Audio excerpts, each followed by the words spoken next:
where's the big fish? Saan yung hinahanap namin ng big fish?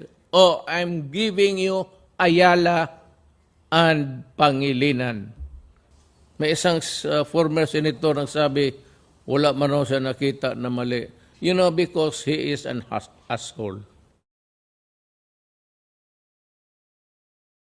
Sabi ko, sa taas, niluluto, tax exemption ng donut, tax exemption ng reduce from 4 billion to 8 million.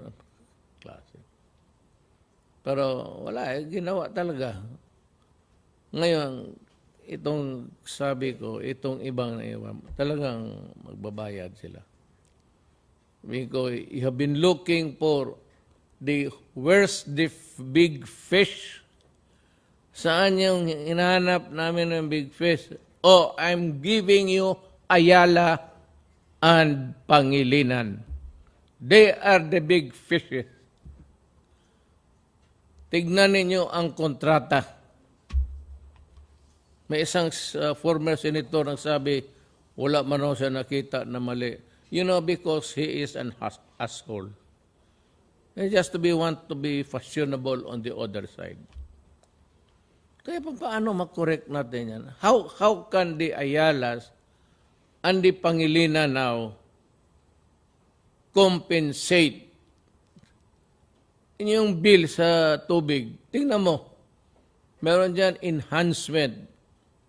Ano yung enhancement? Water treatment facility. They were collecting that fee in 1957 until now. Until now, walang sige pa rin kolekta, wala pa rin yung water treatment. Not the clean, potable water that we envision when they enter the business. Tapos yung, kaya gusto kong malayo to eh. Kaya lang kailangan ko rin, I'm pressed for time. Because I have to produce water for you. Gusto ko lang malaman sa itong mga abogado ng Republic na ang kanilang corporate tax will be passed on to the consumer. Ang corporate income tax nila, ibibigay na sa consumers. Pagdating ng consumers naman, i-deduct doon yan kasi pang house, water bill. Adi wala rin ang gobyerno. At saka yung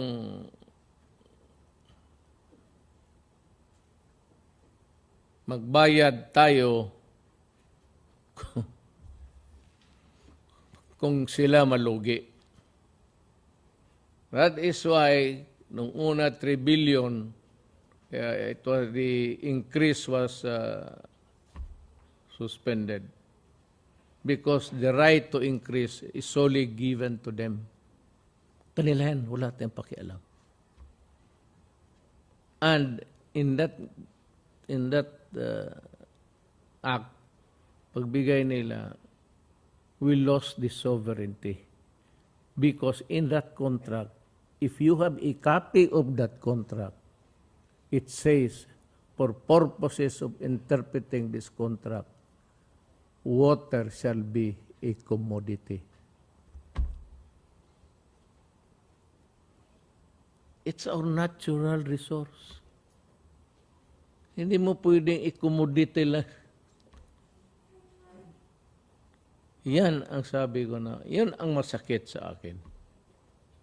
Kaya paano ito arigluhin? You can, parang ano man kayo, you echo the sentiment. Paano ko ito arigluhin?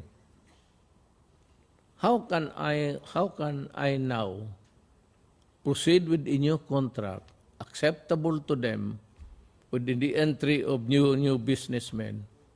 Okay yan. Paano yung ginawa ninyo? It is a contract with infused with the entry of new businessmen. It is the same contract that is really